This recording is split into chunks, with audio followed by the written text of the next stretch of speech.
Sam Griesel's basketball career will continue. We'll hear from the former Bison standout. Plus, UMary doing something that few Division II schools are doing in the country. Hot Mike starts now. Hot Mike with Dom Izzo. Really? Really, Dom? No. I like what Dom's doing. Okay. Dom Izzo. Jeez, come on, Dom. What do you think I am, a magician? Yeah, I'm fired up, Dom. What else could I say? Absolutely. It was great to get on the field, and then Dom came up to me, and I'm trying to walk away from me. I just wanted to enjoy myself out there. Hot Mike. Great job. There's got to be some kind of intelligent question about something. Izzo. Coach Dom Izzo, WDAY in Fargo, North Dakota. Can you give me a layup or something? Hot Mike. Presented by Northwestern Mutual. That program is second to none. On the networks of WDAY. You know, if it's not about sports, I find it very hard to concentrate. Here's Dom Izzo. Good Wednesday morning. Welcome to the Icelandic basketball edition of Hot Mike on WDAY Extra. KSFL TV, good morning in Sioux Falls, KNBN in Rapid City, and Inforum.com. Happy Wednesday, everybody. Hump day, we're already halfway through the week. Happy start date for the teams playing in week 0. You get to go today for your first day of practice. I know you're thrilled about that. The Vikings start today. Exciting day for those that follow football around the area. A week from now, Bison will start. UND starts. It all begins. Excited about that. We got a packed show coming up for you. Excited about our Wednesday lineup. If you stayed up late last night, it was worth the wait. Whether if you were watching the Twins put together a sloppy but yet win over the Dodgers, or if you decided to watch Eric's Brewers play last night against Seattle in the game of the night. That actually was a pretty but good ball game, which we'll get to later on in the show this morning, considering it's over in about an hour and a half. We get more of those. Baseball will be A-OK. We'll get to that coming up in just a little bit. I mentioned Know Your Icelandic basketball. NDSU's upcoming men's team for the 25-26 season, which I'm heading up to one of their summer workouts actually this afternoon to meet the 11 new guys that are going to be on the roster this year. One is from Finland. We met him a couple months ago, Emil Skuda. Now they have a guy from Iceland, which we'll introduce you to that coming up later on in the show. So it's Where in the World is Carmen Sandiego edition of Bison Basketball. I know for a certain audience like my own, I appreciate that. Others have no idea what I'm talking about, which is okay. I can live with that. I know I'm old. Also, later on in the show, I teased it. We're going to get to it because I saw this story come out Monday when we were in Sioux Falls out of Bismarck. And it's a pretty big deal for the University of Mary, knowing full well that they have a new recruiting rival in the league. University of Jamestown is now officially in the Northern Sun Conference that happened earlier this month. UMary has decided they are one of the, few NSIC schools, Division II schools, that is going to fully fund every sport at their school. Full scholarship for every sport that they have at the University of Mary. We're going to get into that. That is a rare thing. Dragons don't do that. It's a short list in the Northern Sun. We'll find out completely coming up on how this is going down, why this is going down later on in our program. So that'll be good stuff later on in the show. You'll also hear from Citadel head football coach Maurice Drayton. Yesterday, as we mentioned, the SoCon had its media day. Citadel picked 8th out of 9 in the league. He was asked about the opening matchup with North Dakota State. Of course, we had Coach Drayton on. Gosh, when it was 100 days out from kickoff, now we're down to today is officially 38 from the start of the season. You'll hear his thoughts on the matchup with the Bison coming up later on in the show. But let's rock and roll with what we saw last night at Chavez Ravine in Los Angeles. Twins and Dodgers playing Game 2.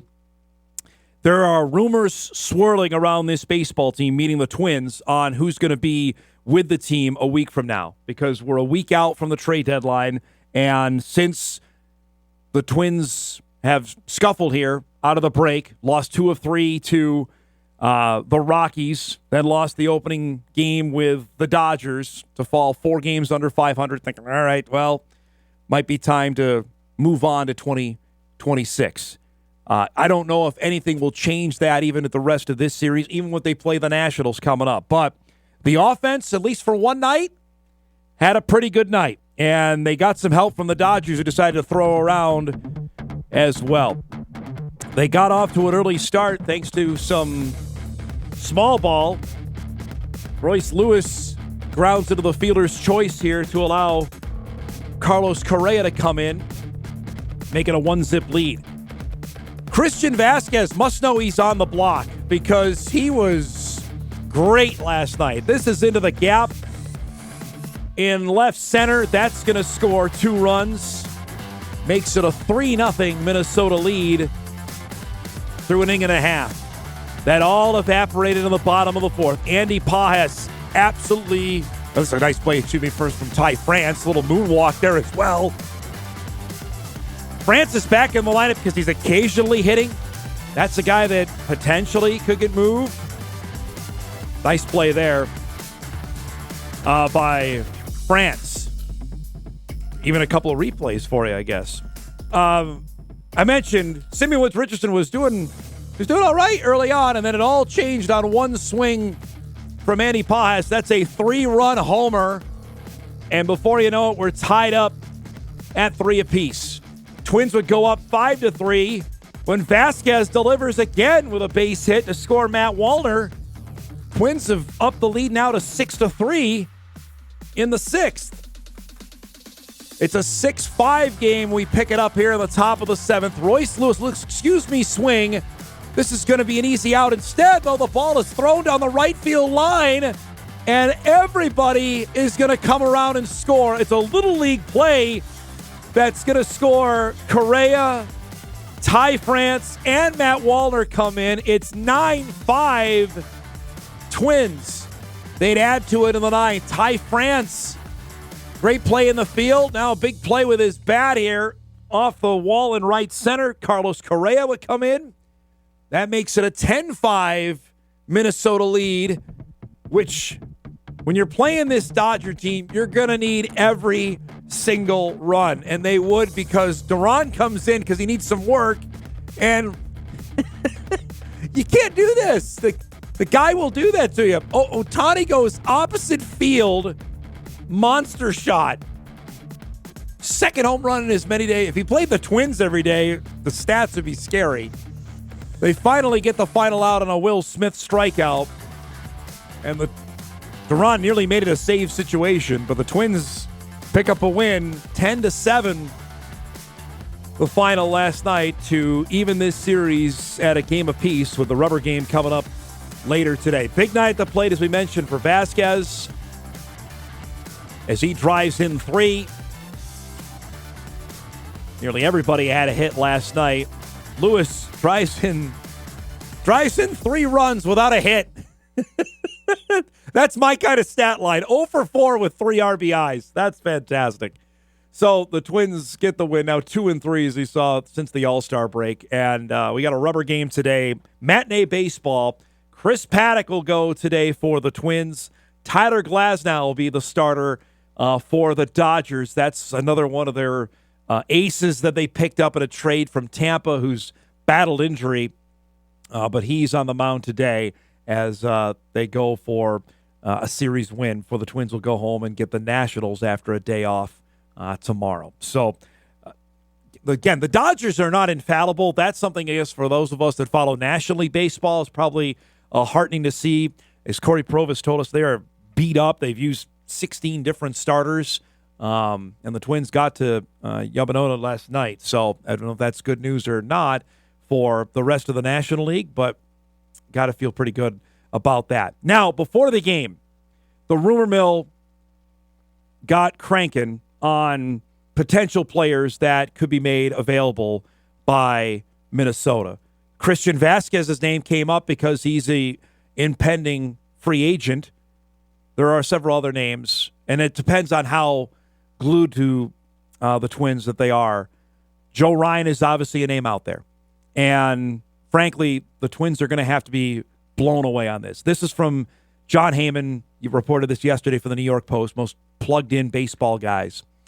As of today, meaning this was yesterday morning, the Twins are now seriously listening on their rental players, including Danny Kalum, Harrison Bader, Willie Castro.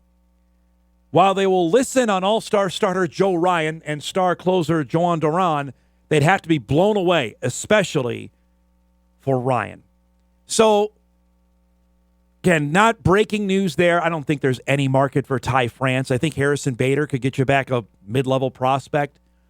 I really believe Griffin Jacks, if they make him available, would also fetch a nice return, which I know Twins fans don't want to hear this, but reality is where you're at. You're 3 games under 500. You're not going to win the American League Central, and you have to leap about 5 teams to get to the final wildcard spot. It's time to move on. I think I've been on carbon copy on this for the last week, or last month, frankly, since the Twins went on their nosedive at the end of June. But that's the guys that potentially could be moving within the next week. The deadline is a week from tomorrow on what potentially could be moved. This is from Bobby Nightingale per Jeff Passan. The current asking price on relievers Duran and Jacks is multiple top 100 caliber prospects, which is what they should do. Absolutely. Those guys could fetch that, and teams will overpay. Teams that are in the mix, and there's plenty of them in both leagues that always need pitching.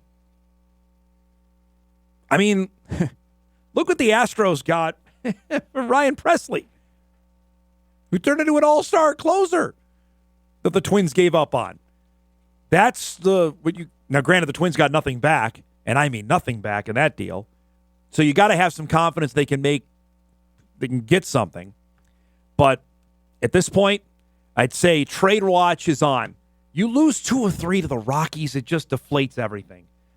I don't care, even if they win today, that just losing 2 of 3 to the worst team in baseball that's tough to get over.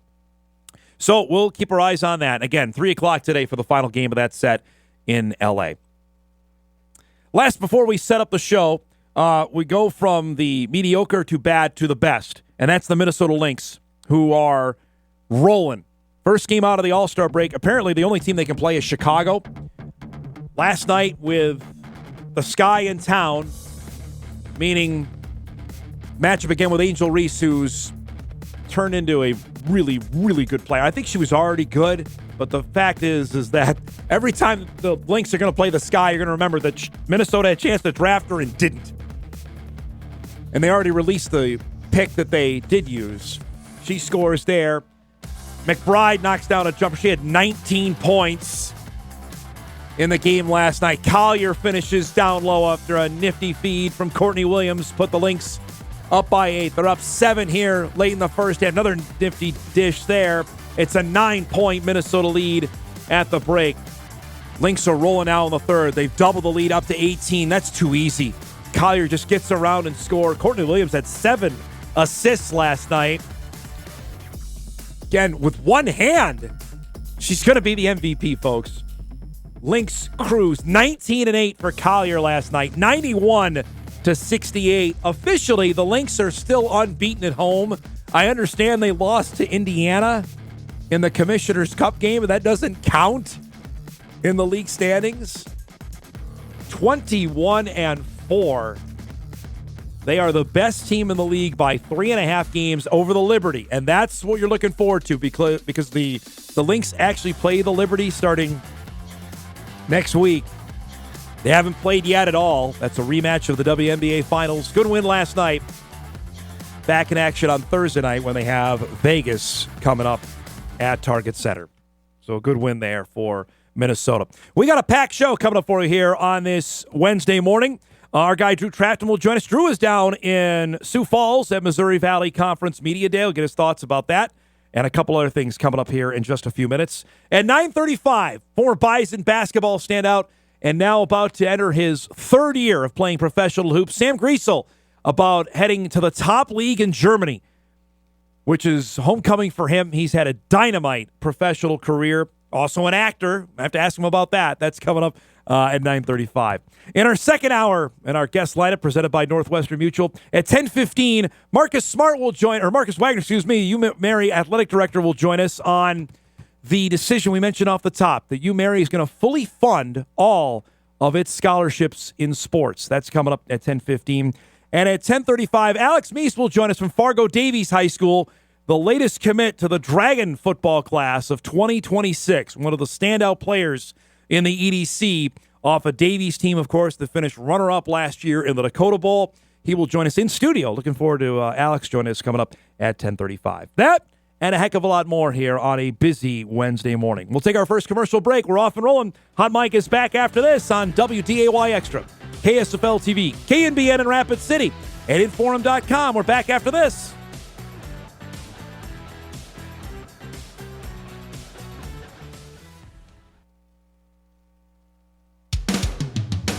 The biggest Seahawks, Sounders, and Mariners fan in the FM area. It's time for Views with Drew. All right, Drew Trafton, welcome, as always. Thank you. Glad to be here. Did you stay up late last night? No. Well, No. I only bring this up because Eric could not let it go. Yeah. The Brewers are the hottest team in the universe. Hey, you win 11 11 in a straight row, games. Yeah, that's right? a big deal. And they were playing Seattle last They ran night. into the Your ball buzzsaw club. of the, You know? the juggernaut Seattle Mariners. Mariners are good, though, this year. They've right? been okay. Yeah, I mean, Mariners are coming they're in the I think, wild card. 6-7 games over 500, Yeah, right? They're in a wild card spot. Yep. And the Miz was pitching last night. Mm-hmm. The guy who's been up for about a minute was already named an All-Star. Yep. Save my tirade for that another day. But he was outdueled last night by one Logan Gilbert. Yeah. He the thing with the Mariners is like there's this meme out there. It's like it's like a yes or no, like kind of like answer tree, and it's like, was the Mariners starting pitcher absolutely perfect? And it's like yes or no. And if it's like yes, then it's like the Mariners might have won the game. No, it's like the Mariners lost. And that felt that way last night for sure. I sent the video to the guys. We have it back here if you guys find it. So Gilbert struck out 10 last night. So that answers the question on your tree. He was perfect. He was perfect. Yeah, 6 he and a did third, 2 hits, no runs, no walks, and struck out 10. That's pretty darn good. Yeah, he's got some nasty stuff when he's on. Like, I mean, it's just the movement on his pitches. That just blow him by people. They had the stare down, by the way, to start the game for that. Honestly, to me, baseball, that's the dumbest thing they do. I don't understand that. It's so dumb. I don't get it. Anyway, Mr. Roski against Gilbert was fantastic. Yeah. This kid's he's phenomenal. Yeah, he is. I mean, he's 6'7", and he throws straight gas. Yeah. I don't. And that's a pitcher's park, but he didn't really need it. He was just blowing it by guys. Granted, he took one off the rump there from Julio Rodriguez. That probably didn't feel great. Oh, yeah. Now, Julio has some pretty good exit velo. Exit velo on that's probably like 120. When he makes contact, he hits it 130. hard. And then your guy hit another one last. This was the only. He had a one home run. There was one run scored in the game. Yeah. Raleigh hit another home run, which 39. so now we're on pace for him to break the American League home run record, which Aaron Judge just said a couple years ago. Yeah, which is incredible. I mean, if he could do that, That's a monster last night. The record that I would really like him to reach is the record for switch hitters home runs that Mickey Mantle has. That's pretty good. That'd be a pretty cool record to get. I think, again, in that game last night, you've got two guys that are so undermarketed. Yeah, is my point. Yeah. Mizorowski is a freak if he can keep doing it. Mm-hmm. And Raleigh, now as we talked about last week, is the home run derby champ. Again, they walk down the street. Nobody knows who these people are. Yeah, and that. I mean, he's making a great case to be AL MVP. He's doing something that a catcher has never done before. He's doing something a switch hitter has never done before. Right. And it's just like unknowable. All right, so when we were at Valley Media Day on Monday down in Sioux Falls. Oh, you were there? Yeah. No, oh, okay. Yeah, you were busy, I know. We were on. I saw you go for 4 hours. I saw that. It's a long time, but we had fun. The Big Sky held its Media Day as well out in Spokane. Mm-hmm. Couple of newsworthy items that came out of it. First, the poll is what it is. You know, because in this day and age, I said the same thing about basketball now in the mid-major level with the amount of movement we have. It's literally I'm closing my eyes and throwing a dart at a dartboard, right? Yeah. So we'll throw up. This is the Big Sky. They do 2 polls. They do a media poll and a coaches poll.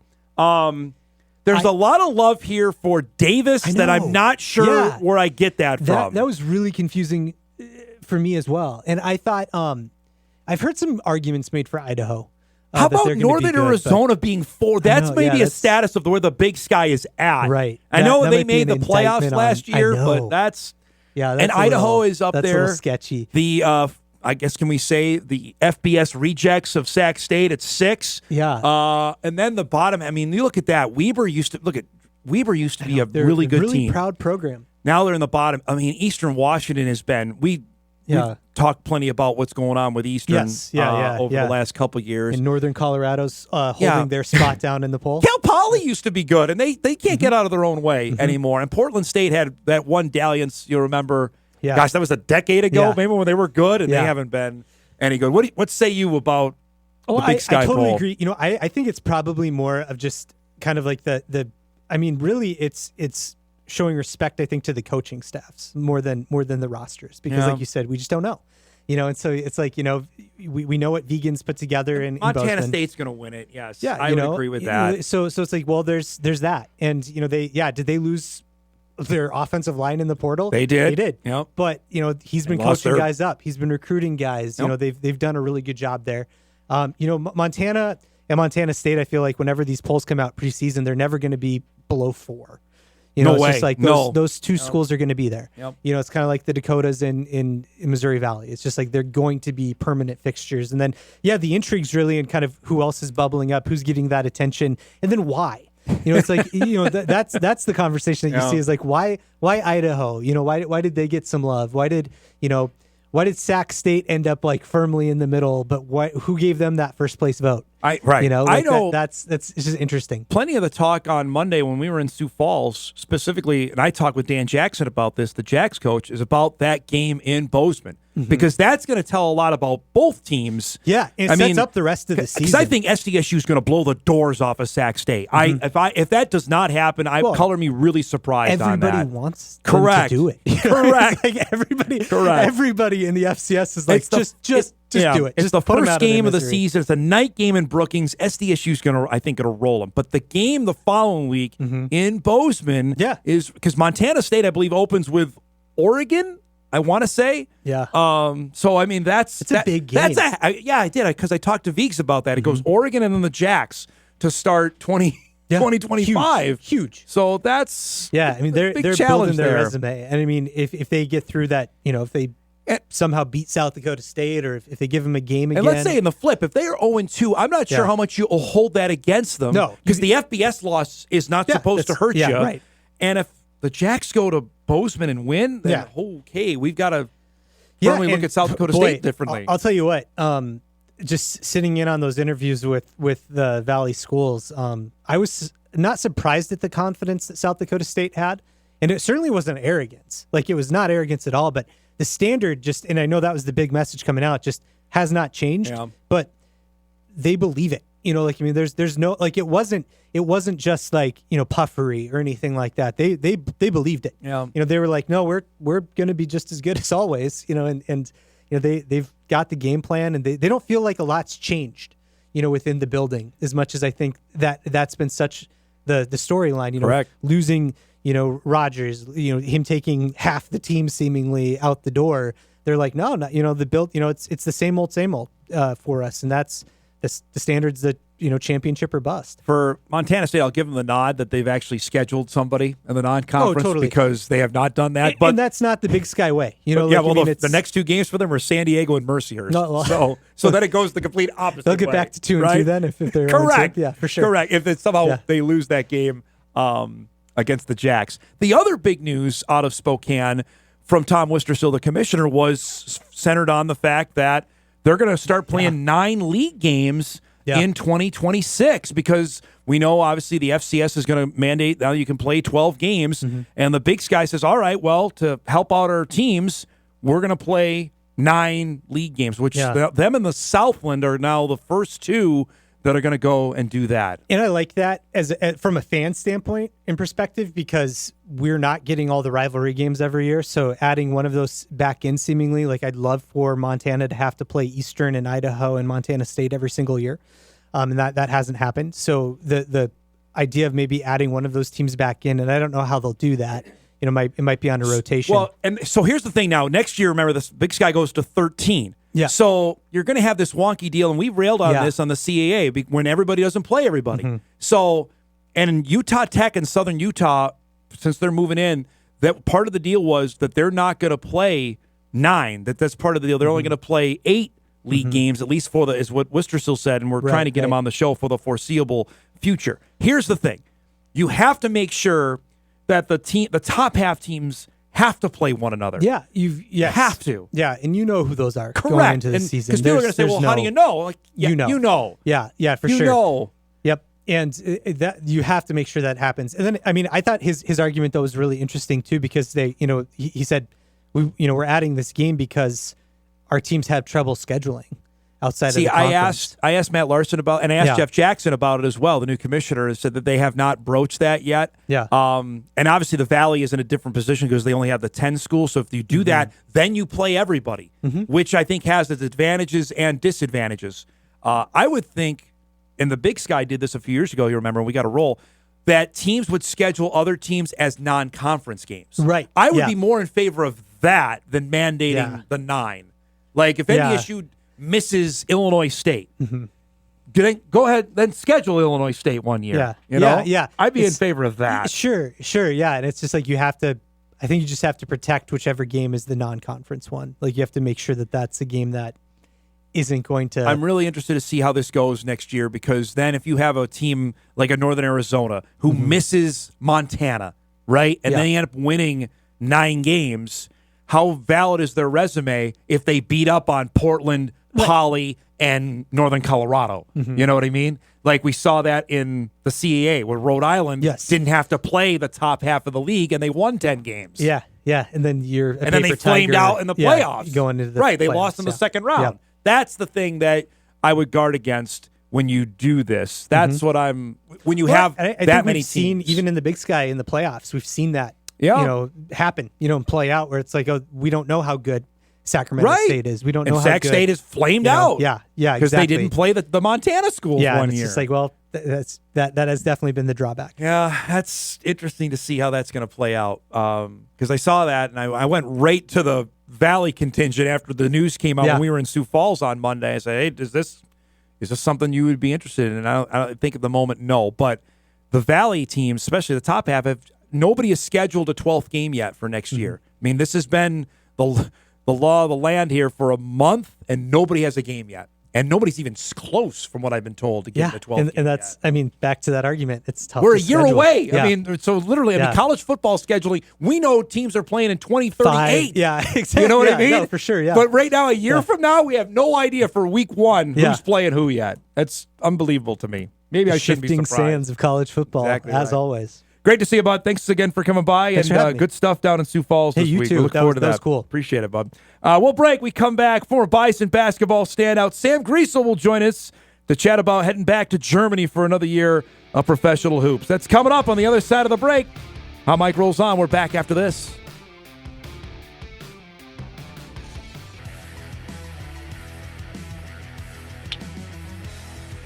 Welcome back, everybody, on a rainy start to a Wednesday morning here. Marcus Wagner, UMary AD, going to join us in about 45 minutes. Looking forward to that.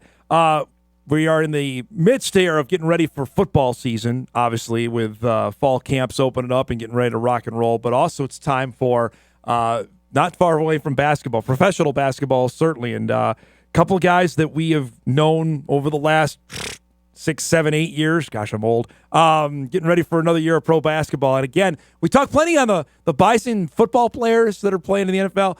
Again, a reminder, Bison Hoop, we did this story last year, but off of the 2019 team, I believe there are now 8 guys that are playing professionally, which is pretty darn impressive, including our next guest, who was just a young freshman in that year in 2018, 2019, and now a hardened pro heading back out of Germany for his 3rd year of pro basketball. Former Bison standout From Lincoln, Nebraska, one Sam Griesel joins us this morning. It's great to see you, bud. Congratulations on heading back over to Germany.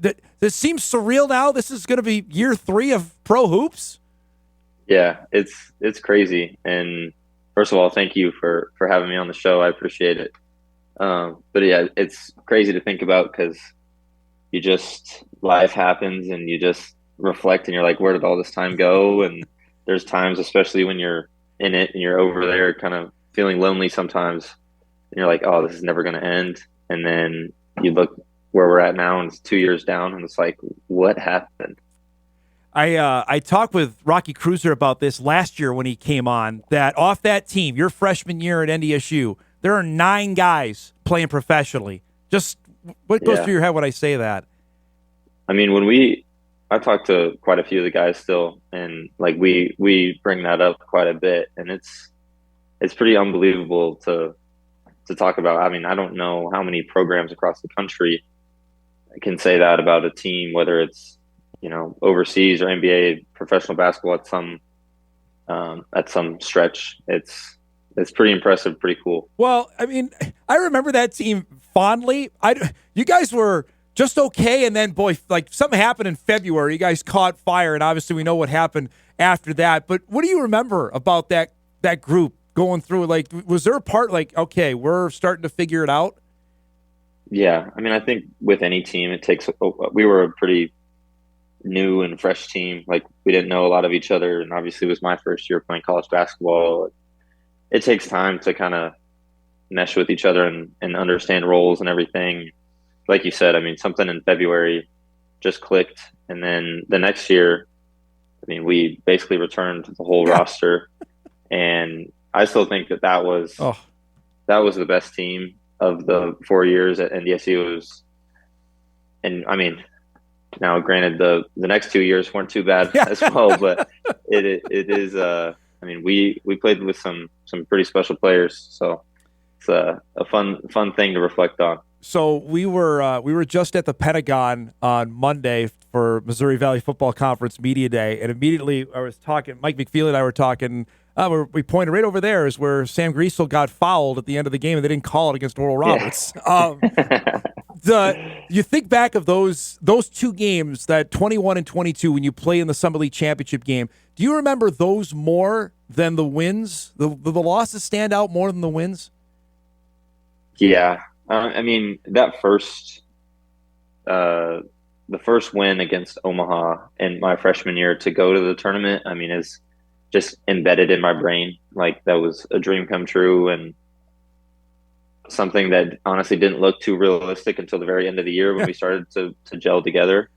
So that moment was really, really special. But yeah, my junior and senior year definitely still make me a little bit angry sometimes thinking about just how those played out. But that's life, that's sports. You can't win them all.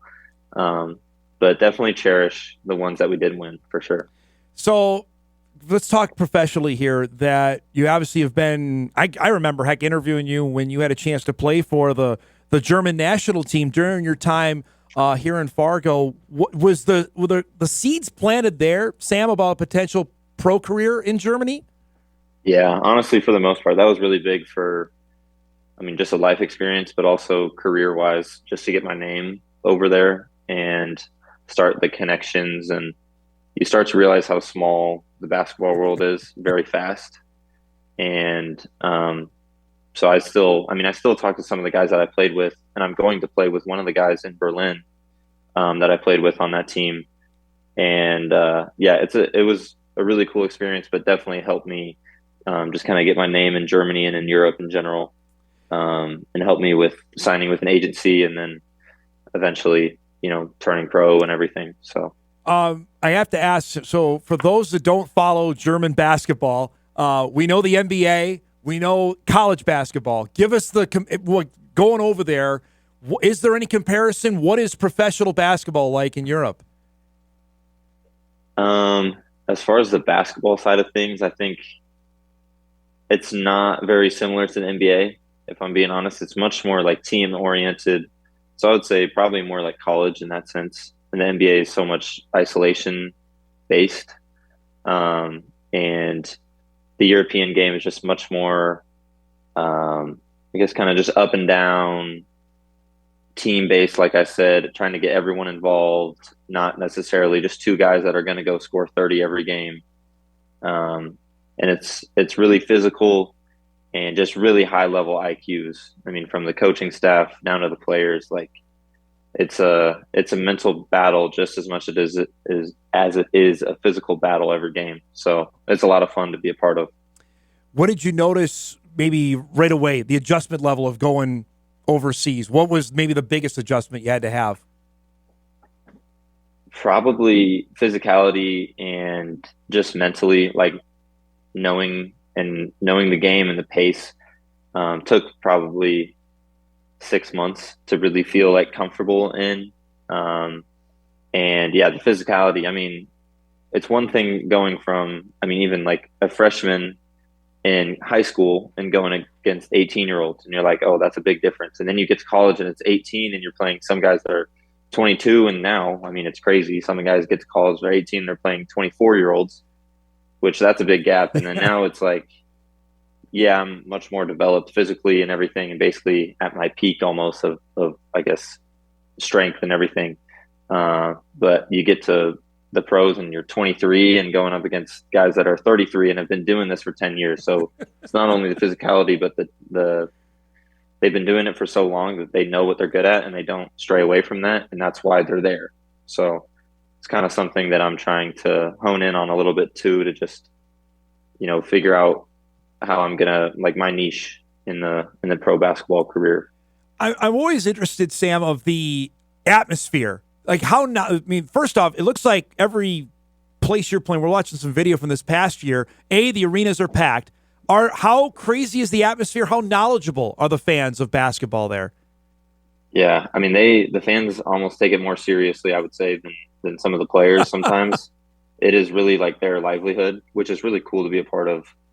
And I mean, our home games in Bonn would be basically sold out, 6,000 people every single game. And the whole time, everyone is chanting, singing their fight songs. And it's a really cool atmosphere to be in. And I mean, there's other places in Europe, not just Germany. I mean, Serbia is known as being like the craziest basketball country. So there's specifically like two clubs there, where the atmosphere is insane, and same with Greece, where Tyson Ward's going to play. They have absolutely insane environments. And then I watched a lot of Rocky Cruisers games this year, and he played in a championship in one of the European leagues he was in.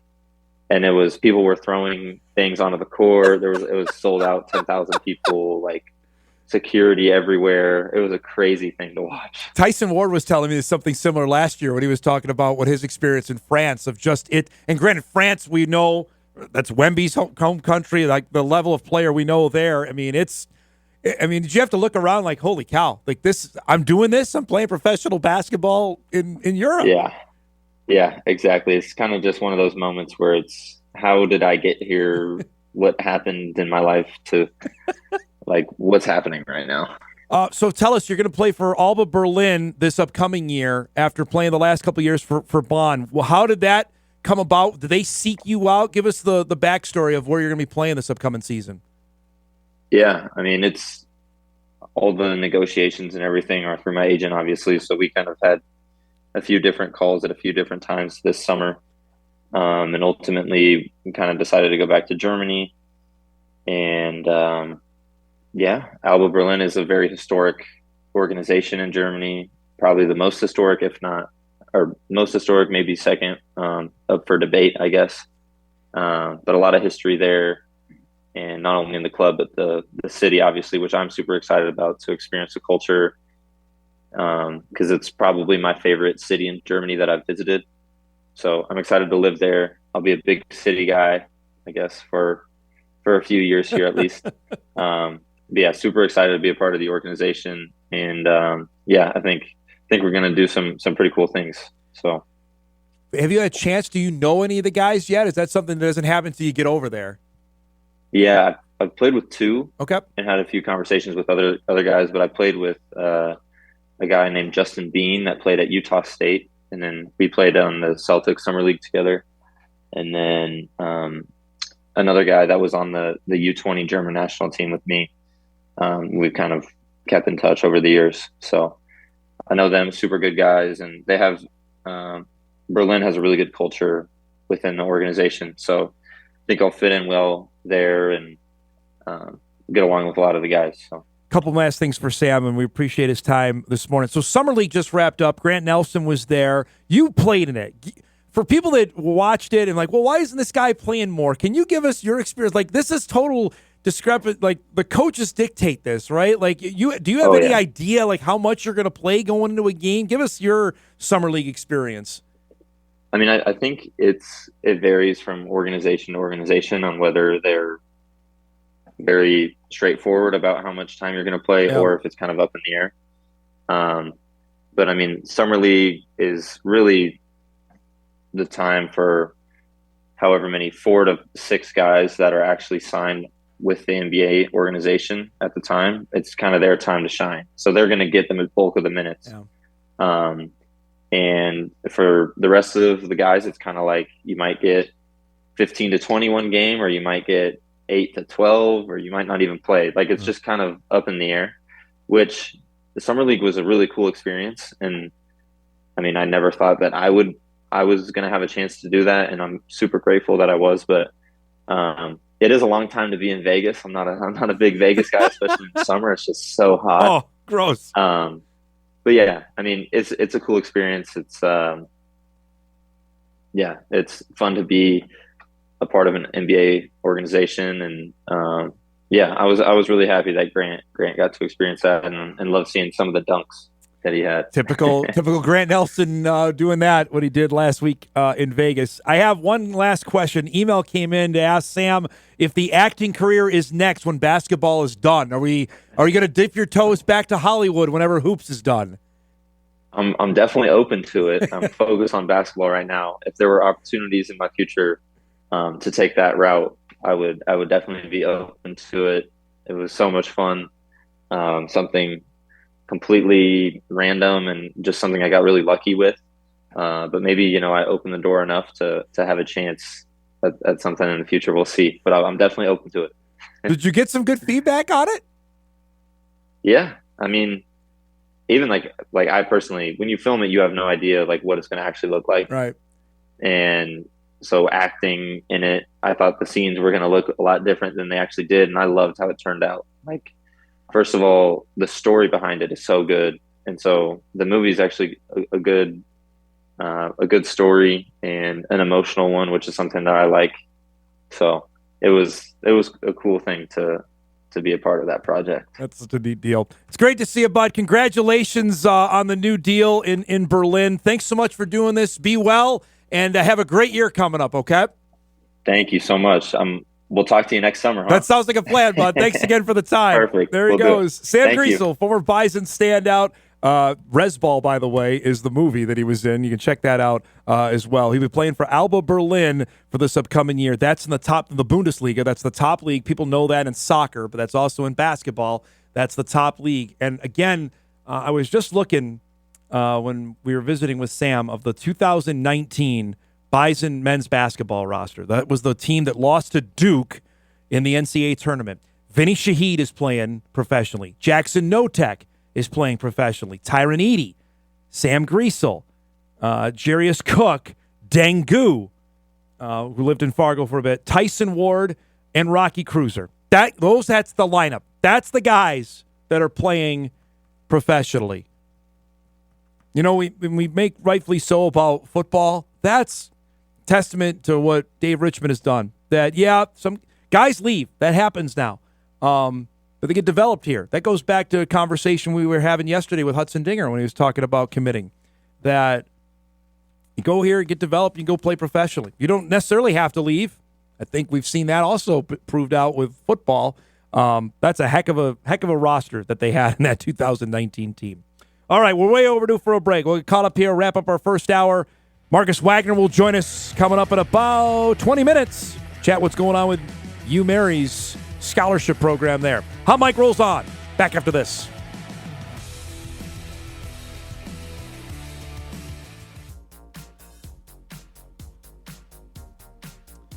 All right, welcome back, everybody. Wrapping up our first hour. Our thanks to Sam Griesel for giving us a couple minutes. That was good stuff. Real quick here, the Vikes, as I mentioned, open today. First practice, the first one open. And this is, again, we talked about it briefly, so here's a brief old man lament about it. This used to be a huge day for us. Huge. Because it was a tradition at WDAY that went long before I was here, that we were there to cover the opening day of Vikings training camp. And this obviously was always in Mankato. And it was always gross out. We had this rule, thankfully we don't anymore, that we always had to wear pants. Never could wear shorts. I remember one year, with second or third year I ever went to Mankato, and a few of the stations in Minneapolis were looking at me like, buddy, are you going to be all right? Because my face was as red as Pat the Patriot's face mask here. It was not good. But that was the rule. Thankfully, mercifully, we got that changed. I think the following year when I said I almost had heat exhaustion, carrying around the camera and all that good stuff. But that was the first thing. Second, it was a free-for-all. It's hard to explain unless you were there, but there was a tunnel, an alley, that literally the players, everybody had to cross the street to get back to either the dorms or the meeting areas where the players and coaches went. They could not evade us. So you literally would grab Ben Lever. Hey, Ben, can I get you for a couple minutes? Jim Kleinsasser, can I grab you here? The one year I'll never forget when Donovan McNabb was playing for the Vikings and how crazy that was. Can we get him? Adrian Peterson. Literally, it would be one-on-one, and it was the best. It was the best. You would get a ton. They had separate breakouts for Brad Childress at the time, then Leslie Frazier, then Zimmer for the time I was there. And then the offensive coordinator, defensive coordinator would have it. But any other player you would be able to get. And I'll never forget the first year we went to TCO. So whenever that was, 2018, I think, was the first year that they were there in Eagan. It was all different because then there wasn't one alley. They could go anywhere. They could just – the first time I got Adam Thielen, I'll never forget, when we were in Mankato. It was literally a one-on-one. No one knew who he was. We knew who he was from Detroit Lakes, trying to make it as an undrafted free agent, and then did. It was. I'll save this for the other side of the break because it was so different. And now it's not even open to fans for the first few days, which is what it is. It's the change in times of what goes on in the National Football League. All right, we'll break. We'll start hour 2 on the other side. Busy second hour. Alex Meece coming up as well from Fargo Davies, about a half hour. Back on Hot Mic on a Wednesday, right after this.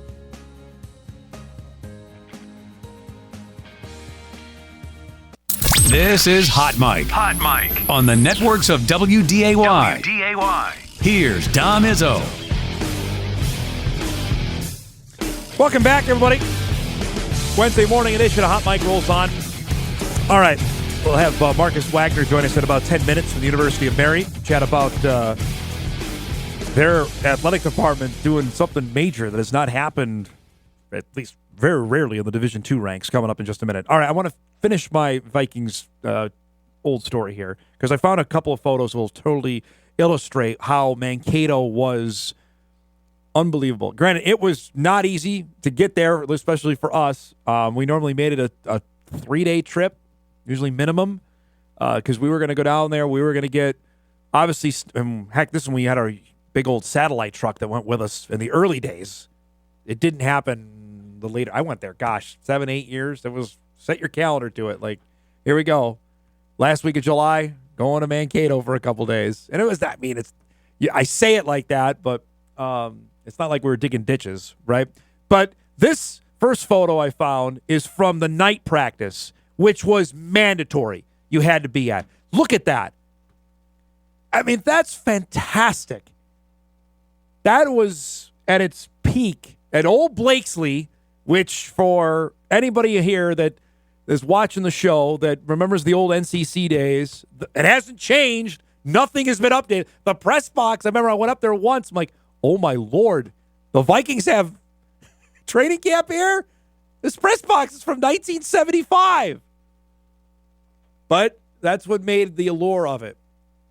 I remember going up to the top of the stands there to get a couple of shots to just set the scene one year. It was my second or third year going to training camp. Like, boy, this is really neat that they still come here. Because it was starting to around the NFL where teams were getting their own practice facilities and getting their own places to go. One other shot I want to show, and this is really cool. This illustrates perfectly what I'm talking about how guys you could not avoid. The fans were right there on top of you. And this was 2016 when Sam Bradford was still on the team. That was that little alley. They couldn't miss you.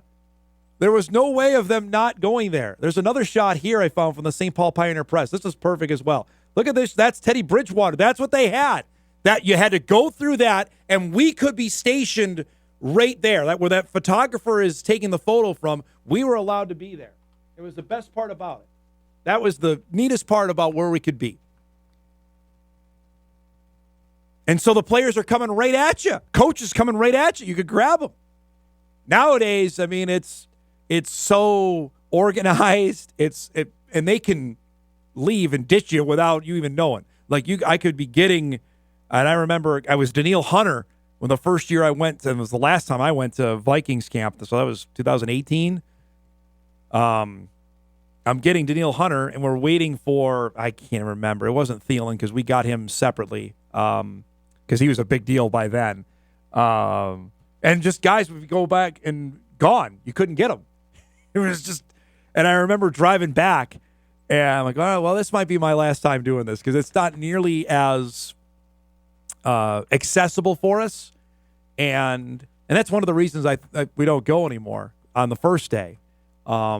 Just the access is so limited now. Granted, they have interview areas that guys come out, and it's very regimented, like everything in the NFL is these days. But it's not like what it was. And I know there were a ton of fans that would come from this part of the world. I met fans from Barnesville, Hawley, Monoman that would come down every year. Detroit Lakes that were there at Mankato every year. That they had a certain spot that they would be waiting on the line and to get autographs from. That was the unique part. I don't think that happens anymore.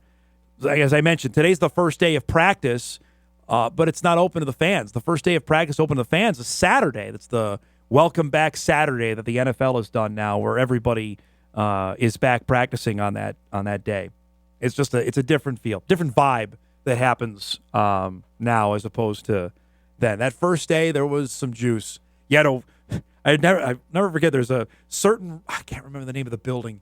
A building you would go into, like, here you go, get your credential here, and it would be the same woman every year. Oh, you guys from Fargo, welcome back. And you'd already be sweating because it's gross humidity outside, and you're like, all right, let's get the camera, let's go. Walk across the street and get set up. You get the guys coming into practice. You get some tight shots of guys without their helmets on yet, all that kind of good stuff. And then you split up. Normally, there would be two of us that would go. One would go shoot offense, one would go shoot defense, however that would work. You'd have it all mapped out of who you're getting shots of because you'd have storylines. All right, this is what we're going to get. Because Donovan McNabb, I'll never forget that one. It was 2011. Christian Ponder, when he was drafted, how big a deal that was. We got to get that. God, there's some bad Viking teams we were down there for, but it was fun. It was always a neat deal. And it starts today. A couple things I wanted to get to here before we break and we get Marcus on. We mentioned when we were talking with Griesel about Bison Hoops being overseas, and I talked it off the top of the show, that the NDSU men's roster is now finally set.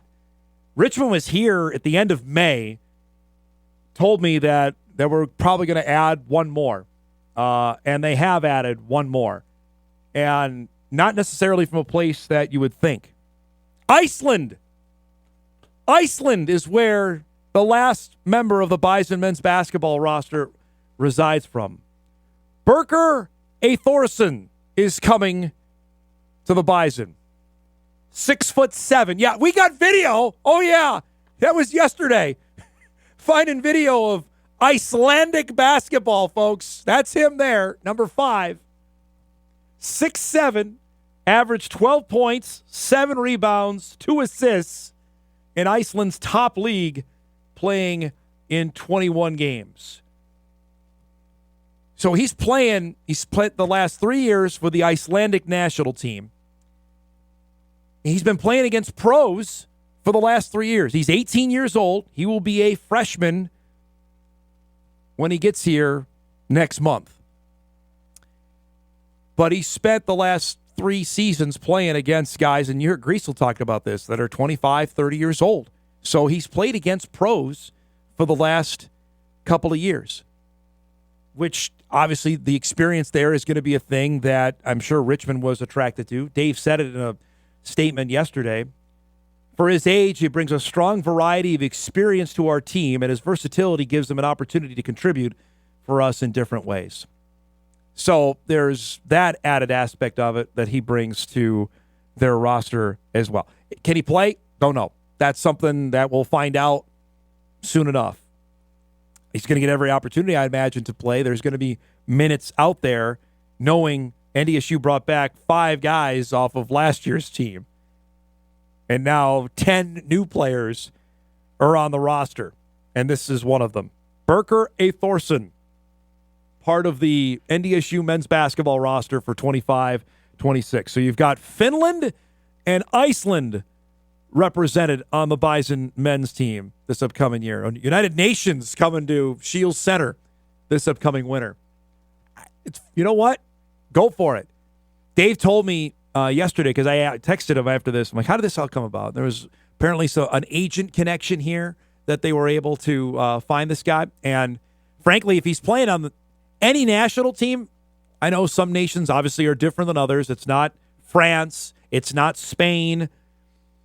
It's not Germany. You know, you think Croatia, you think of the teams, as Sam was mentioning, Serbia, you think of the teams that are really good in international basketball. Iceland doesn't come to the top of mind right away. But if one's playing on one's national team, I have to think he has to be pretty good there. Can he play here? That's something we're going to find out. But that's the roster then. After the 10 guys that moved on, 10 new ones. And you can check out WDAY News, I believe, tomorrow. I'm heading up to practice today. I believe it'll be on tomorrow for introduction to some of the new guys. You've met them all. They've been on our show one way or the other over the last couple of months. But now they're up doing their summer workouts. I've been dying to do something on this for a few years to actually do it. We're excited about that. So that's coming up tomorrow on our newscast. So look forward to that. So Birker A. Thorson, part of the Bison men for 2026. We're due for a break. We come back. UMary AD Marcus Wagner will join us on UMary fully funding scholarships for 2025-26. That's coming up on the other side of the break. Hot Mike back after this on WDAY Extra and WDAY Plus.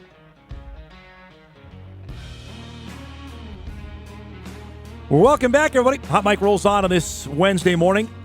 Alex Meece from Fargo Davie is going to join us here in a few minutes, chat about his commitment to play football at Minnesota State University Moorhead. We're going to stick in the NSIC for our next segment. I said earlier in the show, I mentioned I saw this story on my phone when we were down in Sioux Falls. I'm like, whoa, okay, this is interesting. That came out of Bismarck regarding the University of Mary. Headline read just like this: UMary commits to fully fund NCAA Division II athletic scholarships. Bold commitment places UMary among elite D2 programs nationally. I'm like, all right, well, that's a big deal because there's just not many Division II programs, heck, Northern Sun programs that do that.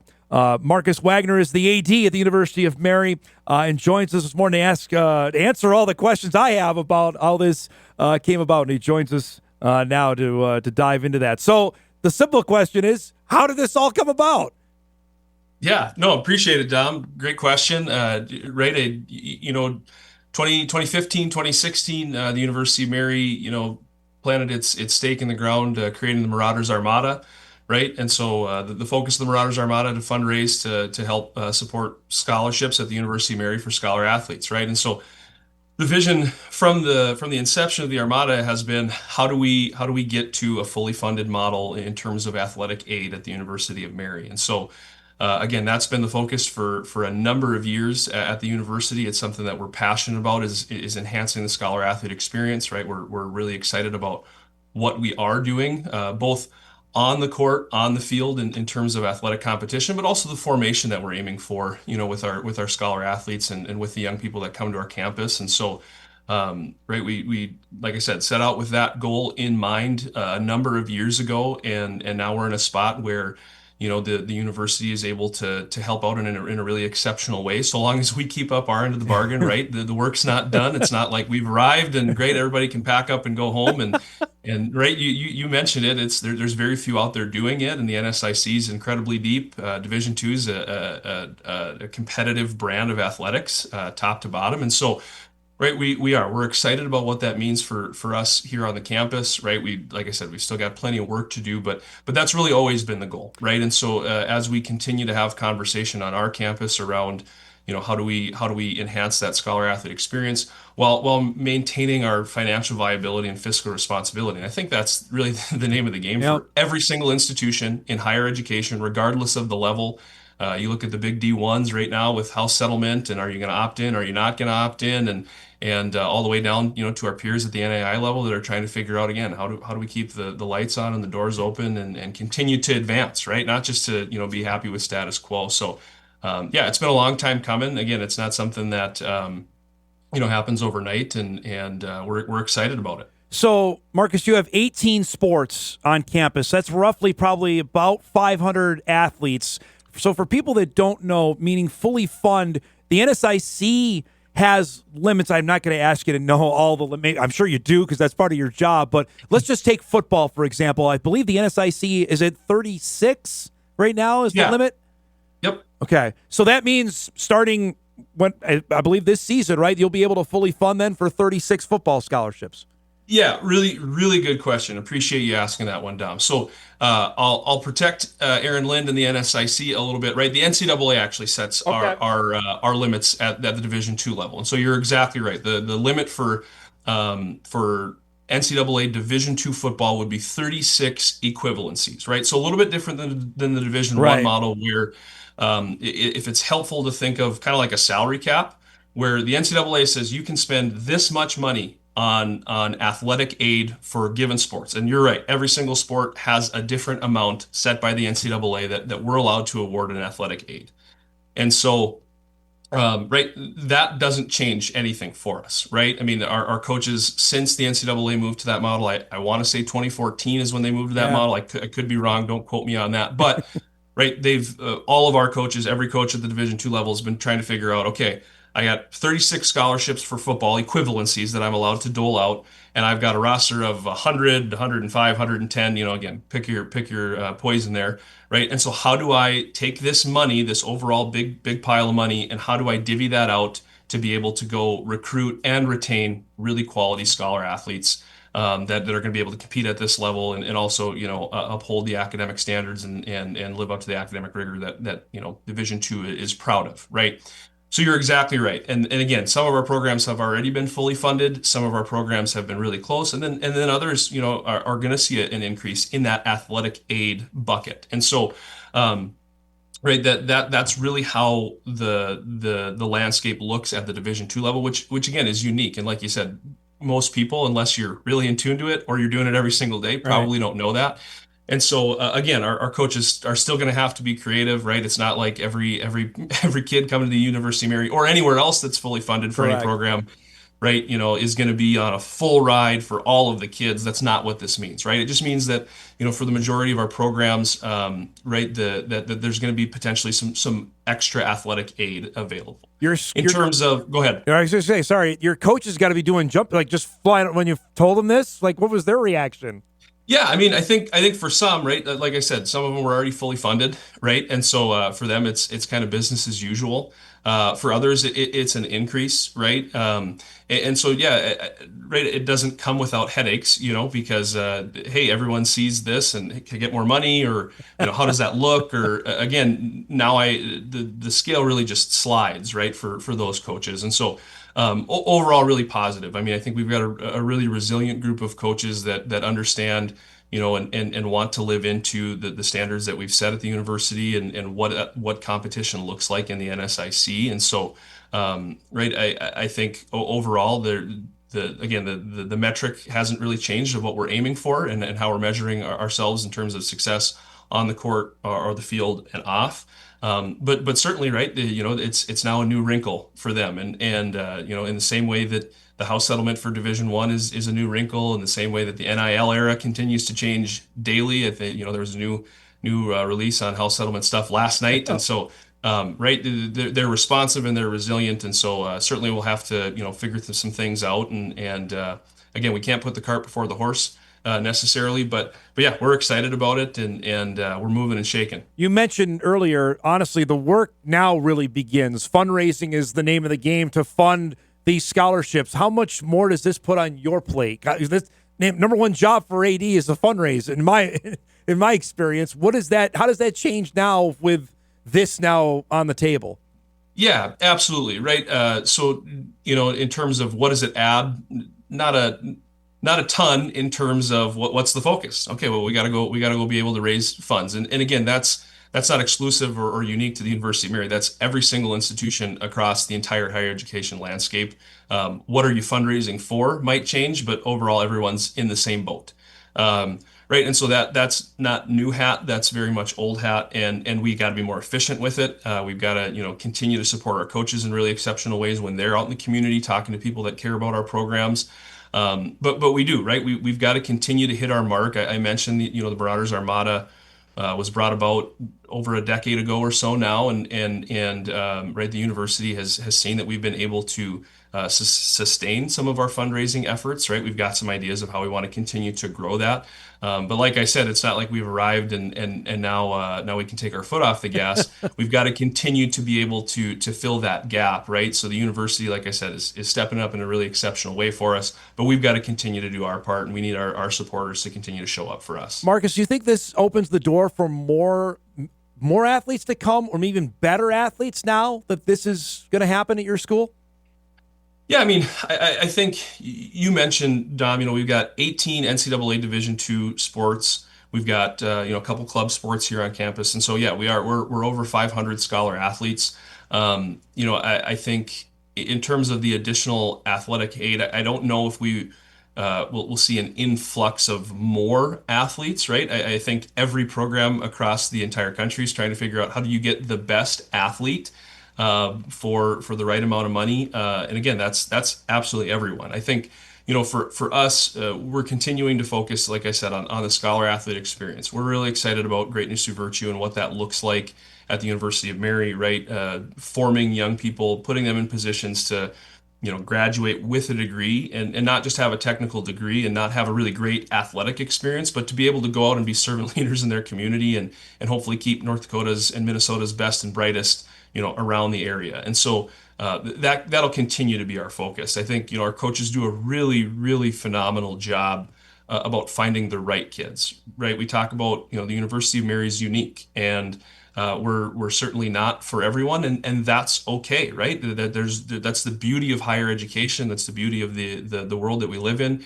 And so, right, our coaches do a great job of focusing on finding the right kids that are going to find a home at the University of Mary, right? And are going to find themselves happy here and fulfilled and be open to what we have to offer. And so I don't necessarily know if I would say that certainly in terms of numbers, we're not looking to grow our enrollment in athletics, in an exceptional way. We want to remain healthy. We're in a really good spot there. And then, yeah, you hope that maybe you can land a couple more scholar athletes at a really high level. But I would also argue, we've been in the top 3-4 of the NSIC all sports standings since 2020, 2021. I would put up, and I think it's reflective of the NSIC. I'd put our scholar athletes up against absolutely anybody in the entire country, in terms of the quality, both athletically, but also as human beings. And so hopefully, again, this just makes it, more affordable to get a degree. Makes the University of Mary, with our facilities expansion, with the work that's been done over the last 10 years to update the University of Mary, it makes it a really viable option for those both in North Dakota, but also the surrounding region and even farther out. Last thing before I let you go, I was out in Bismarck not that long ago. I know they've broke ground on your new complex, which means new football stadium, everything coming in 27. Do I have that right? Yes, sir. Okay. Yep. it's transformative. You got to be excited about that. So this happening on top, and everybody loves anything new, especially with sports related. I mean, there has to be some real momentum at the school right now, right? You have to feel that way, right? If you're here, I think the work that's been done leading up to this point maybe isn't getting the recognition. I mean, so we're in phase 2 of a 3-phase capital campaign that started, over a decade ago, and our administration, our board of trustees, former administration, even at that point, had the vision to say, here's where we want to be, and here's what we want the University of Mary to look like. And if we're going to remain viable in a really competitive, really volatile higher education market, we can't just do one thing. We've got to do all of these things, right? And so we've added a school of engineering. We've revamped our school of health sciences.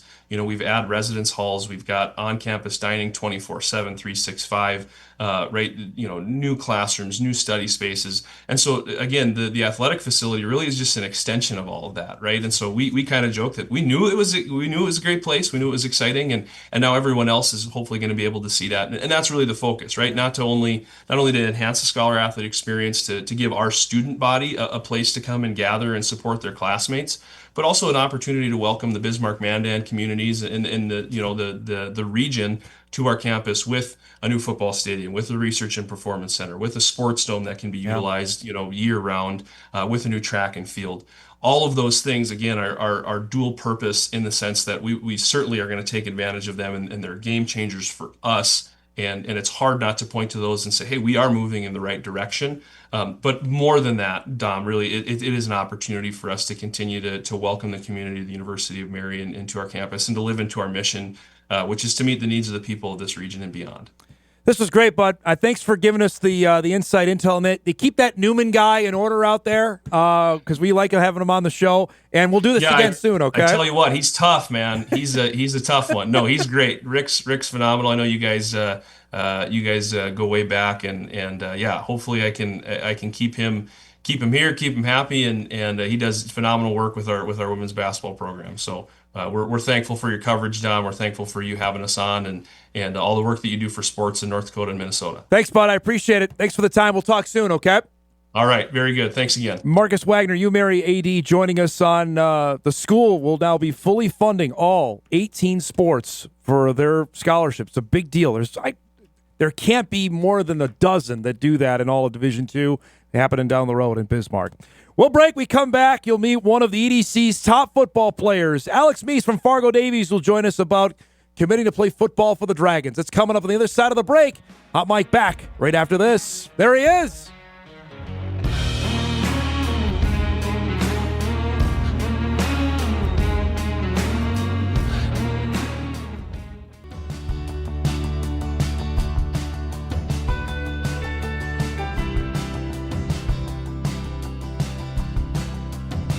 Welcome back, everybody. Hot Mike rolls on here, final half hour on this Wednesday morning.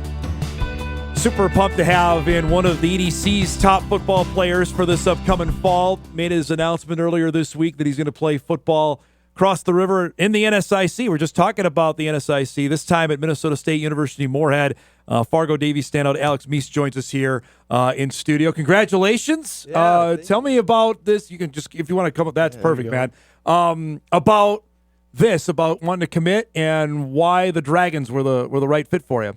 Well, I just felt like it was the right decision, just staying close to home with family and kind of just knowing my teammates. So I think it was just the right decision to stay home. I know the coaches, and it just seems right to me. So you were telling me off air, obviously, Coach Lockway, the head coach of the Dragons. There's a rather unique connection, I would say, to MSUM with you. Yeah, so I'm actually dating Steve's daughter. So I've kind of known him for a while, got a good communication with him. So okay, so tell me how that played out, because that's different. So were you interested in MSUM? Did they come to you? How did it all come about? It's kind of unique. So junior year, I kind of talked with him a little bit, and I mean, it was kind of a little bit recruiting, a little bit, and they just kind of reached out over the summer mostly, and they got me to camps. I saw them at NDSU, UND, and they just kind of talked from me there and reached out and finally made the offer, which was exciting to see because I knew deep down that that's the place I wanted to go to. So how did you handle that? Like if you went over to the house, like, hey, are you guys interested in, like, did you talk about that? Yeah, at all? I mean, we talked about football. We watched some film every now and then, and it's kind of a weird situation because, I mean, you're not there to see him. It's I could say that he's on the show all the time.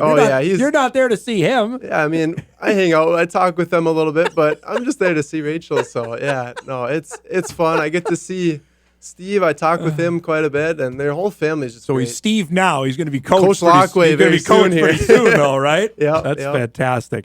Tell us about backstory about college football. When did, in your mind, did it click to say there's a chance I can play? Somebody believes I think I can play at the next level. I'd say a lot last year, just being able to start on varsity and kind of get the feel for the game. Because my first 2 years, I mean, I played some freshman football, JV, and that big jump to varsity kind of clicked. Yeah. I just felt like, man, I can really do this. So I just kind of grinded over the off season. I've been living in the weight room, running a lot, and just kind of getting in shape. So I think going to camps as well is a big part of it. To have the kind of year you guys had last year, and I don't mean to rip the Band-Aid off, but you make it to the Dakota Bowl, and obviously you lost to Cheyenne. How much is that fueling for yourself coming back to get ready? You start camping in 2 weeks to get ready for 2025. Not only me, but just my teammates. We've been putting in the work this offseason. Like, we've been in the weight room. We've been lifting. We've been running. We actually just got a new strength coach. So he's been kind of on our butts a little bit. Yeah. So we really want to get back there and maybe win it this year. Tell me the locker room that night. I mean, you got seniors there. That's their last game. What was that night like? It was tough. I mean, we grinded all season with our boys. Like, we're family. So it was a tough way to go out, but we're excited for the new. We got some freshmen, sophomores up and coming. So we got a lot of new guys ready. It's always seems to me, Alex, that Davies has always got not necessarily a target, but there's a big X around. Like, all right, Davies going to be in the mix one way or the other. You guys, how does that handle that? Knowing every Friday night that you guys are necessarily the wanted. Like, hey, we want to knock these guys off. Yeah, I mean, we do play a little bit different of an offense. We maybe throw the ball a couple times a game, but mainly tight T, so it's a little bit more unique than some other high schools. I feel like they kind of just focus on us a little bit, and they kind of want to pick us apart a little bit because most offenses aren't run this way. There's big old number 87 there. You play both ways. You play tight end. Yep. So are you telling Wormeyer, hey, throw me the ball? I can get open? What's the deal? We're trying to get a few more plays in there just to pass the ball a little bit. So, yeah, no, I'm excited to see what we'll do this year. Well, when it works, right? I mean, you guys, especially defensively, when you're going up against practice, how difficult is it to find who actually has the football? Yeah, I actually talked with a few buddies from other schools that play, and they can't read it. There's just running backs all over, and they don't know who has the ball.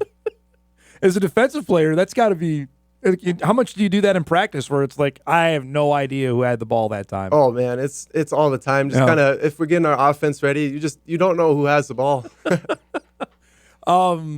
So now that this – decision, tell me about when you started the camp tour. Obviously, you knew about MSUM, but what stood out to you to say this is the place I think that would be the best fit for me? I just say family. Their whole process is just family based. Their graphics they sent out has the word family, and their coaches are really respectful. And I talked with some of the players, and they seem close. They seem like an organization that wants to win, and they want to keep going and get to that next level. The amount of local guys in the area, specifically in the EDC, was that a big deal that have gone and played for Coach Lockway? Yeah, I'll know a few of the guys from, I don't know, maybe West Fargo. And I know there's a few former Davies players that used to play there. So it'll be kind of cool to maybe pass down that legacy from Davies. Was that something that was important to you, that there were guys that have gone over there, especially local guys, to go and play for the Dragons to you? Yeah, it's 15 minutes from my house, so it's cool to see I know a few of the commits that are coming, so I'm just excited to play with them, even if they're on different teams right now. It'll be cool to kind of connect later in life and just kind of keep going. All right, I know I got to go back here. So when you ready to make your decision, did you just come over to the Lockways? Did you call them? How did that all come about? So I actually did talk with my parents for a good hour and a half just one night, and we just thought it was time, so I called him up at 9 p.m., maybe close to his bedtime. That's late for him. That's late. So I called him up and let him know the news, it was nerve-wracking but really exciting at the same time. What did he say? Oh, he just said, good. We were expecting you to commit, so he just was excited for me, and their whole family was just pumped, I guess. That's what I heard. So have you gone back to the house since? Yeah, I think I was there 2 days ago. How was everything good then? Oh, yeah. Everything was great? Yeah. Did he cook you dinner? Probably can't do that. It's probably a violation. Right? That's no, all the siblings there and just their whole family is just awesome. great. So now we were just joking off air that your phone blow up, like you make this public. How was the last couple days gone? I mean, I've been on my phone a lot more than I'd like to say, but yeah, Twitter's kind of been blowing up a little bit. A lot of family members reaching out, teammates. It's been really cool to see how many people really care about that stuff. It's a big deal. Yeah. It really is. When local guys come into play, and then the Dragons obviously have been good the last couple of years. That's something that it's a newsworthy item. That's why we have you here. Yeah. The level of football. What are you most interested about or excited about knowing NSIC, I think, is the best Division II league in the country. You're going to be part of that now. What's the challenge or excitement level for you on that? I mean, they got a tough league. This is a really high competitive situation with Minot. They got a lot, like Mankato. They got a bunch of teams that are willing to go. So I feel like going to the Dragons, they were really good last year, and just to keep building off of that. You're going to play defensive line then, correct? Yep. That also probably means more time in the weight room. Describe what the challenge is ahead of that, of getting bigger and stronger for what's to come. Well, I just know freshman year and even after this football season, just in the winter, and just being able to live in the weight room, get bigger, stronger, faster, that's eating more food, just kind of being able to get to that next level, that jump from high school to college. What are you at right now, weight-wise? 235 this morning. Okay. Yeah. Have they told you what they want you to be by the time you get there? there? They haven't told me quite, but maybe in the 245, 250 range, so add maybe 15 pounds. So that means stuffing burgers, ribs. What do you think? Like, what do you got on the plate? No, here? I got to eat protein, salads, good stuff. I know my mom kind of been ragging on me a little bit, eating good food. So that's to come, though. For what's ahead? For sure. You mentioned off air as well. We're 2 weeks away from fall camp now. To have this done, was that an important thing for you, or it didn't matter? I think it was good just to kind of get it out of the way for my senior season, just kind of lock in a little bit and just not really focus on all these coaches texting from other schools. So I think it was a good decision to get it out of the way a few weeks before fall camp and focus on my senior season. Being a senior, do you feel a leadership role that you've played? You've started varsity ball. Is that a role that fits you for this upcoming year? I'd say a little bit, yeah. So I know a lot of the younger guys they look up not only to me but other guys on the team, all the seniors, Gus, Blake. Like there's a lot of leaders on our team. So I'm really trying to set that role in the weight room or on the field. Just to, if you work, you can get what you want in life. I'm always interested for asking rival games. Who would you say in your opinion, your biggest rival is in football? Definitely Cheyenne. We lost to them last year in the bowl, but I think we'll come back, and another tough opponent this year will be our first game, Minot. Yeah, Minot. And then you guys have one of them. I think Mandan considers you guys a rival as well. Mandan. I'm sure now with Horace being in the mix that might be something there too. What do you make of that? Yeah, it'll be a big jump for them. I know I'm sure they're excited to get up and kind of compete in a higher level. So I'm excited to play them. I think that's close to the end of the year. I'm looking forward to that game. I think West Fargo does as well. You get at least it was in the older days, probably when you were in elementary school. It makes me feel old. But is there a place you love to play, like in the EDC? We love on the road. You love going there. I'd say just the atmosphere at Cheyenne. I know it's a big rivalry game. It's close in town, maybe 10 minutes apart. So a lot of the people show up there and support, which is it's exciting to me. So before I let you go, the grind of fall, do you enjoy fall camp? Because it's football all the time, or is like, well, this is my last one. I can't wait for it to be done. I mean, I kind of in a way that it's my last one.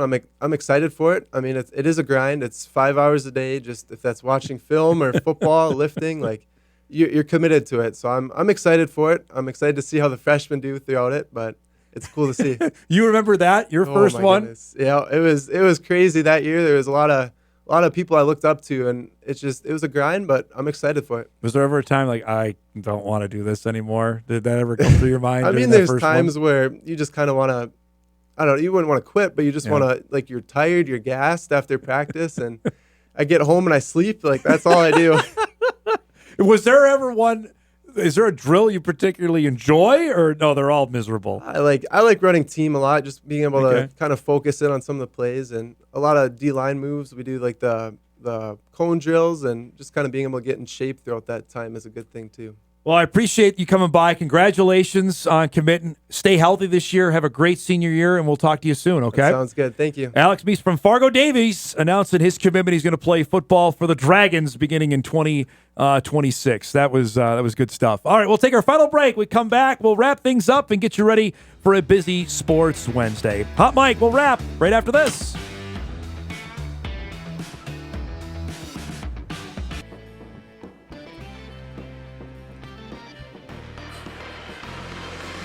All right, wrapping things up here on a Wednesday.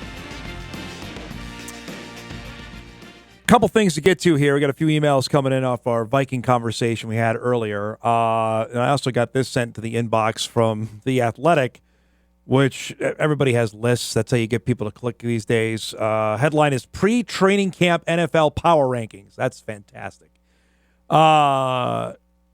Eagles, Ravens on top, Steelers, 49ers worth watching, right? So Philadelphia's number 1, Baltimore 2, Bills 3, the usual suspects, Chiefs 4, Packers 5, although I don't know why, Commanders 6, that makes sense, Lions 7, Texans 8, Rams, then the Vikes at 10. I don't care about that. Got to scroll a long while, to 26 for the New York Football Jets. The most underrated, interesting figure of the offseason is Tanner Engstrand, who was hired away from Detroit to be the Jets' offensive coordinator after the Lions went outside the building to hire John Morton to replace Ben Johnson instead of promoting Engstrand. Of course, Johnson now is the coach of the Bears. The 43-year-old Engstrand has a big challenge in New York, building an offense around quarterback Justin Fields. The Bears and Steelers already tried it. If Engstrand can do it, the Lions might get second-guessed here. That's all they can write about is about hiring the new OC? There's nothing else interesting? We're ahead of the Colts, the Panthers, the Saints, the Giants. That tells you the state of football in New York. The Titans and the Browns. That's it. How are we behind the Patriots? We're better than New England. And the Falcons. Come on. Could be another long year. That makes me shake my head. I have total confidence in Aaron Glenn, though. He's going to lead us to the promised land. He's a former Jet. He knows what it takes. Let's do a few emails here. Back on the Vikings. Dom grew up in Glencoe, Minnesota, 50 miles north of Mankato. We go to Vikes training camp a few times. I remember how close we were to the players coming and going. My buddy played 2 years at Mankato State after JUCO for 2 seasons. Blakesley Stadium is pretty much the same from those days, as I went to a game 2 seasons ago, and the only new thing was the big earth berm on the south end of the playing field. Wherever you sat, you were above the action. It felt like you were on the field. Classic old D2 stadium. And nothing has changed about it. Nothing. When we were last there in 2017 was my last trip to, or 16 was my last trip to Mankato. And there were 2 things. A, it was warm. B, the bugs were crazy in the morning because the Vikes would always have their first session at like 9:30 or 10. And the dew would still be on the grass. And just once they started running, it was just mayhem. You're just swatting. You're just doing that. So beyond sunscreen, you had bug repellent on too. It just was, you were just gross by the time you had to go on television. It was not a good scenario. But there was some magic about it, about being there, that when you went, the new place was all turf. I mean, it's beautiful. If you've not been to TCO Performance Center, I encourage you to check it out. It's fantastic. I mean, they have a mini stadium there where high school games play. It's a city upon itself where the Vikings have built. It just doesn't have any of the charm of what Mankato did. And that's where we're heading. And that's what it is. You can lament about it all you want, but it's not going back the other way. I can tell you that. But some good stuff about that. All right, let's do some What to Watch before we get out of here today.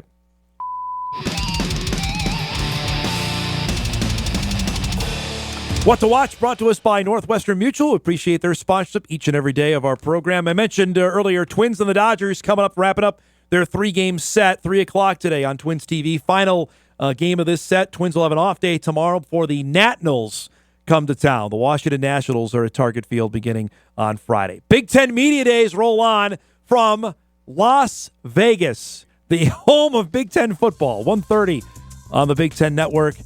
And the final semifinal of the Euro Championships, Germany and Spain, 2 o'clock on Fox. Our thanks to Drew Trafton, to Marcus Wagner, Alex Meece, and to Sam Griesel. If you missed any of the show, you can podcast it later today at Inforum.com. You can watch a full replay on WDAY+. Everybody have a great Wednesday. We'll see you back here tomorrow. Thanks for watching.